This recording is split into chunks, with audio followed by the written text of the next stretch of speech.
It was Christmas Day 1872.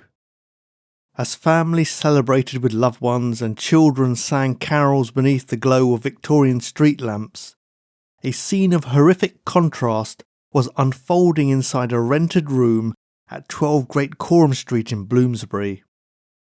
When the landlady, Mrs. Wright, forced open the door, she discovered a murder scene that would later draw comparisons to the Jack the Ripper killings committed 16 years later. Yet somehow, nobody in the house had heard a thing. Hello and welcome to Prash's Murder Map.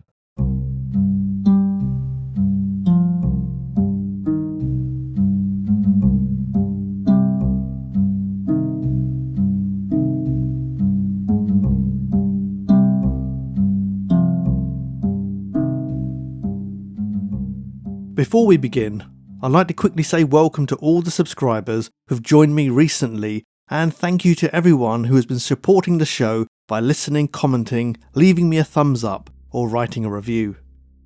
Many of you also know that my wife and I recently had a true crime book published called Wartime London's Bonnie and Clyde, the crime spree of Betty Jones and Carl Holton. It's the first comprehensive exploration of the 1944 Cleft Chin murder, which reveals new information about the killers, victims, and what happened afterwards. We also had the privilege of tracing and speaking to Betty Jones's surviving daughter, so we have been able to share details of her life after prison for the very first time. It's available as a hardback or an ebook from Amazon and Waterstones. Thank you for your support. Harriet Buswell was born in 1841 in Wisbech, Cambridgeshire. She had 3 sisters and a brother named Henry, who worked at the Antiquarian Society at Somerset House. Harriet was unmarried but had a daughter with a man named Burton, and she sometimes went by the alias Clara Burton. She lived on the margins of society in Victorian London, dreaming of becoming a dancer or appearing on stage, and was a regular at the Alhambra Music Hall in Leicester Square. Barmaids there remembered her drinking whiskey several times a week, though she was rarely seen intoxicated. Behind the glamour she hoped for, Harriet was struggling financially. She had been pawning her belongings to keep up with debts owed to tradesmen, a laundress, and the woman who cared for her 8-year-old daughter. The strain had become so great that Harriet had turned to prostitution to supplement her income. She had lodged in King's Cross for 2 years, but moved out following an argument with her landlady, and at the time of her death had been lodging at 12 Great Coram Street near Russell Square for 4 weeks. Harriet's daughter was due to visit on Christmas Day, so when Harriet failed to come downstairs before noon, her landlady, Mrs. Wright, became concerned. She went up to the room and knocked repeatedly, but there was no answer. She fetched her son and they forced the door open, revealing a scene of shocking violence. Blood was splashed across the walls and Harriet was sprawled across the end of the bed, her throat cut and her body twisted. As Harriet's parents were no longer living, it was her brother Henry who was called to identify the body. Inspector James Thompson, an experienced detective and superintendent of the local police division, was placed in charge of the investigation. He observed that Harriet's body was drawn up as though she had died in convulsions of agony. The fatal wound ran from beneath the left ear along the side of the neck and was described in one report as large enough to put a man's fist into. There was a bloody thumbprint on Harriet's forehead and a palm mark lower down, suggesting that she'd been held down after the first injury while a second cut was inflicted. The pillows were saturated with blood, with several drops on the floor near the washstand. In one corner of the room was a large bucket filled with blood-tinged water, apparently left behind after the killer attempted to wash himself clean. A towel hanging by the washstand bore marks consistent with a knife having been wiped on it. On a small table was an apple with a single bite taken from it. this was a minor but intriguing detail, as the post-mortem found that Harriet's stomach contained food from the final meal she had eaten, but no trace of apple, raising the possibility that it was a killer who had taken the bite. Most puzzling of all, the killer had locked the bedroom door behind him and taken the key, yet no trace of blood could be found on the handle or the frame.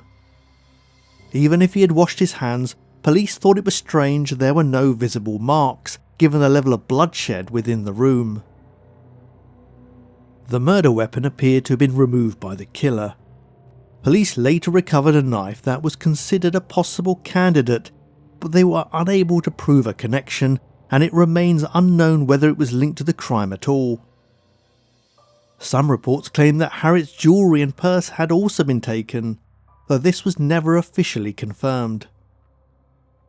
The 10 other occupants of the lodging house were interviewed, but nobody had heard a shout, a struggle, or anything else unusual during the night. Detectives also began examining Harriet's wider circle of acquaintances and former companions. Among them were George Stoddart, a veterinary student who happened to be in Ireland at the time of the murder, and William Kirby, a former lover with whom Harriet had been in contact until a few months before her death. Officers made inquiries into both men, but neither could be linked to the crime, as Kirby was in China at the time and Stoddart was in Ireland. With very little evidence to work with, police began reconstructing Harriet Buswell's final movements. At around 10 p.m. on Christmas Eve, Harriet borrowed a shilling from a friend named Alice Nelson and left Great Coram Street for the Alhambra Music Hall in Leicester Square. The Alhambra was one of the most fashionable entertainment venues in London, a place where people gathered for music, drinking and late-night company, as well as a spot where prostitutes could meet potential clients. Several witnesses had seen Harriet there, and one barmaid remembered her calling for whiskies and brandies during the evening, while others claimed to have seen her dining in a restaurant with an unidentified man. A waiter named William Stalker described the man as dark-haired and unshaven, with red spots or blotches on his face, while another witness believed he had spoken with a German accent. A local greengrocer later recalled Harriet entering his shop with a man matching the same description. According to the shopkeeper, she turned to him and said, "My dear, will you buy me some grapes? I should like some." The man bought an orange, an apple and nuts instead, which were later found in Harriet's room.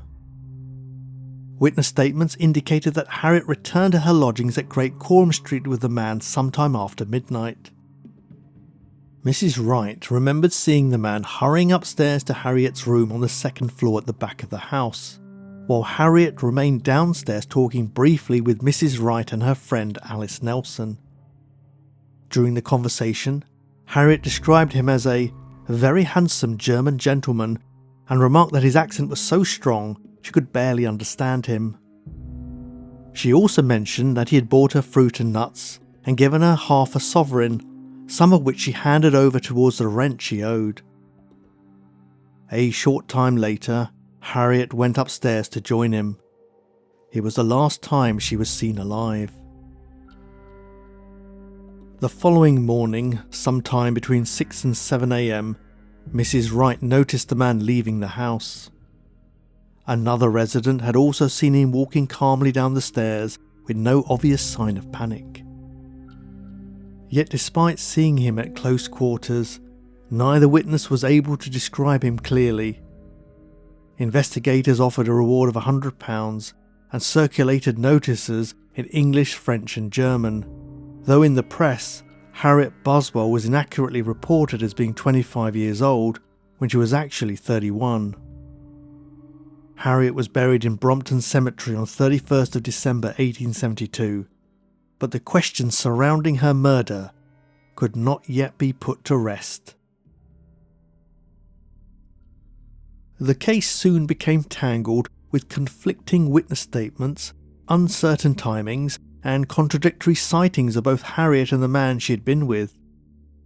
Descriptions of the suspect varied, though most witnesses agreed he appeared to be in his mid-20s, of medium height with several days' worth of stubble, a blotchy complexion, heavy boots, and dark shabby clothing.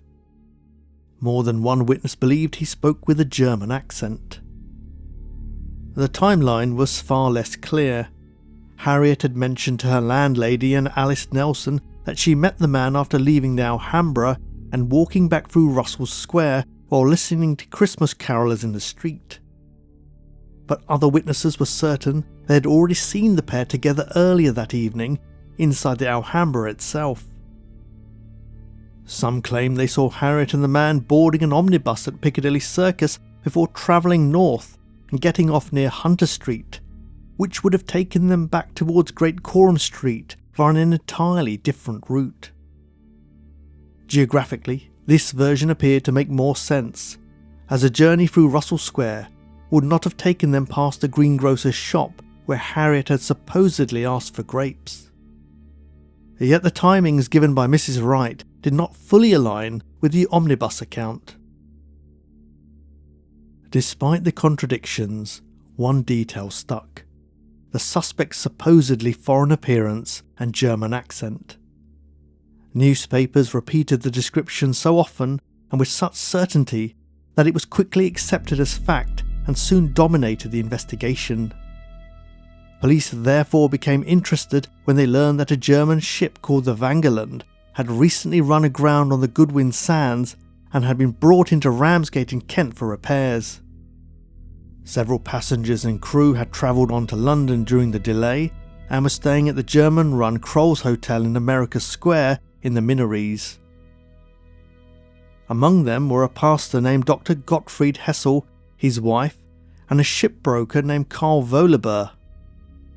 Investigators became convinced that Wohleber resembled the man seen with Harriet Buswell before her death.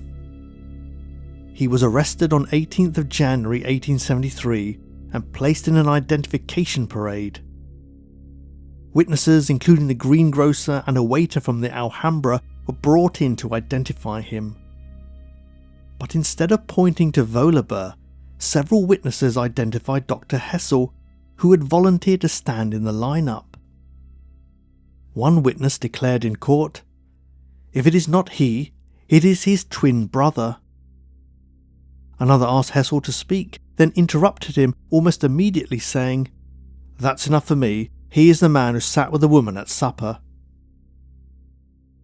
Following the identification, Wohleber was released and Dr. Hessel was taken into custody. He was held in a detention centre in Clerkenwell under harsh conditions, surviving largely on bread and gruel. Officials removed anything that might be used to commit suicide, and he was reportedly not even permitted a handkerchief to blow his nose. Hessel was allowed 45 minutes of exercise each day in the prison yard and received a 10-minute daily visit from his wife. She brought him money so he could supplement his meagre diet with eggs and steak, though the food had to be cut into small pieces beforehand so he could eat using only a spoon or his hands. The prison chaplain visited regularly to offer spiritual solace, but physical comfort was in short supply. Temperatures inside the prison were bitterly cold, and Hessel's friends and family were outraged by his treatment. Hessel later appeared before the magistrates at Bow Street Police Court, charged with the murder of Harriet Buswell. Harry Poland appeared for the prosecution and Douglas Strait for the defence.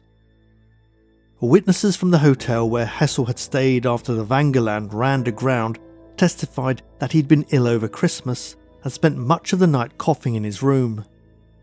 Staff had answered his bell, seen his boots outside the door, and recalled him requesting tea and rum shortly before midnight.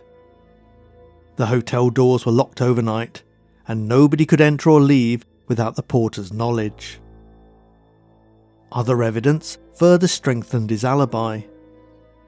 Another barmaid from the Alhambra insisted Hessel was not the man she had seen with Harriet.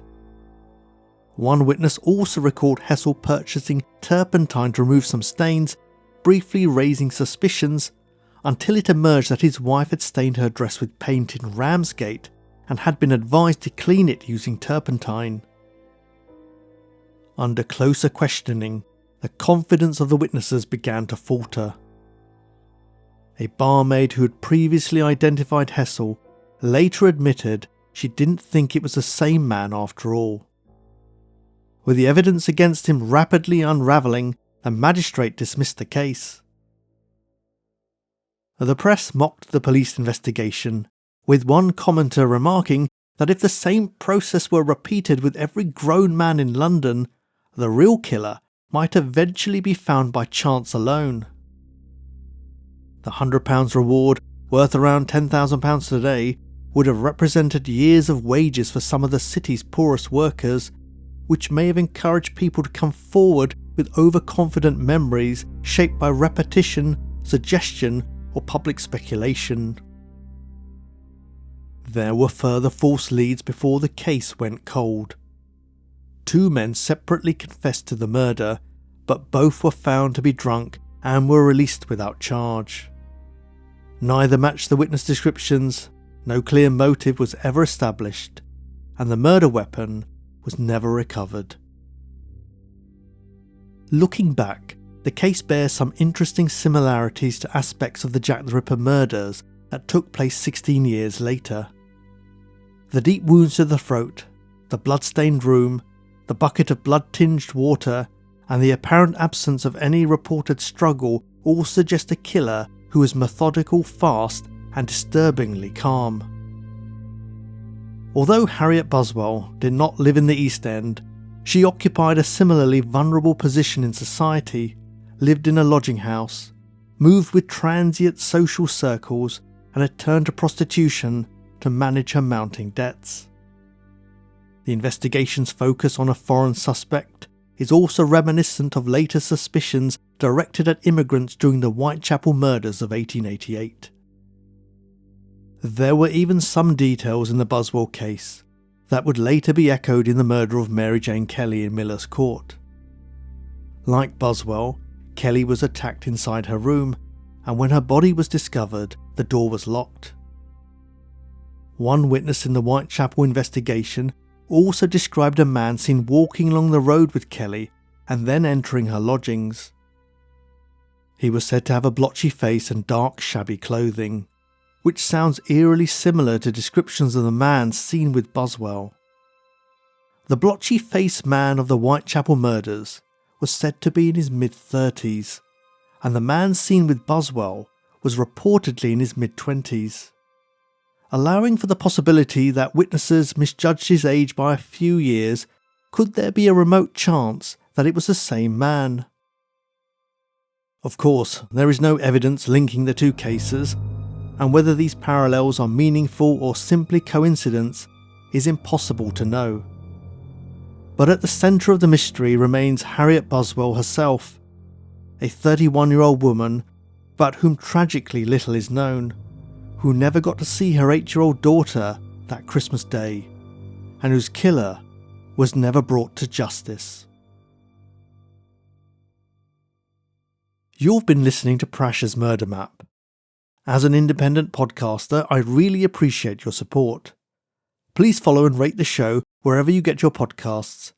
And if you're on YouTube, remember to subscribe and hit the notification bell so you never miss an episode. I'll be back soon with another true crime case.